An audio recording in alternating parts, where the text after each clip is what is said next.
اللہ والحمدللہ والصلاة والسلام علی سید الانبیاء والمرسلین وعلی آلک واصحابک یا جد الحسن والحسین۔ آمنہ کے لال سے شمس و قمر شرما گئے، آمنہ کے لال سے شمس و قمر شرما گئے، روشنی پھیلی فضا جھومی محمد آ گئے۔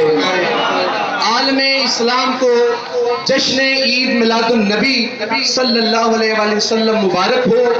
ایک منٹ کے اندر ایک واقعہ آپ کی سماعتوں کی نظر کر کے اجازت چاہوں گا کہ یہ پرکیف نظارے، یہ بھینی بھینی خوشبو میرے کریم کا در ہے، مسجد نبوی ہے، اصحاب کا جمع غفیر ہے، سیدنا صدیق اکبر افضل البشر بعد الانبیاء بالتحقیق سے لے کر حضرت علی المرتضی کرم اللہ وجہ الکریم تک تمام اصحاب میرے کریم آقا علیہ السلام کے ارد گرد بیٹھے ہیں، اور کریم ان کو اللہ کا فرمان اور بعض نصیحت فرما رہے ہیں کہ اتنے میں مسجد نبوی کے دروازے سے اندر ایک پاگل مخبوط الحواس خاتون آئی کہ جس کے سر پہ نہ چادر ہے، نہ پاؤں میں جوتا ہے، اور زبان بھی لڑکھڑا رہی ہے۔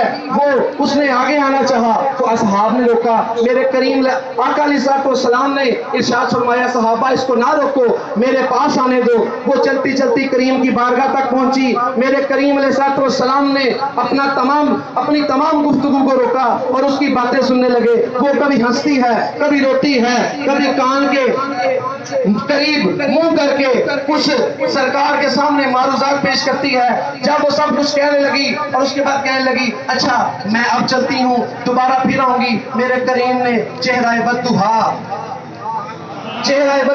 نے مسکرا کر دیکھا، اور جب وہ چلی گئی تو صحابہ نے کہا یا رسول اللہ صلی اللہ علیہ وسلم آپ پر ہمارے ماں باپ قربان، حضور آپ نے ایک پاگل عورت کی خاطر حضور دین کا درس روک دیا، سنیے اور سر دھنیے۔ میرے کریم نے فرمایا اے میرے اصحاب جن کی کائنات میں کوئی نہیں سنتا، میں محمد عربی سننے والا ہوں۔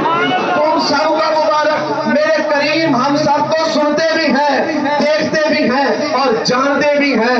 آپ تمام احباب کو مرکزی میلاد مصطفیٰ کمیٹی جماعت اہل سنت پاکستان کی طرف سے آستانہ عالیہ حضور سید ننھے میاں سرکار رحمت اللہ تعالی علیہ کی طرف سے بہت بہت جشن عید میلاد النبی مبارک ہو۔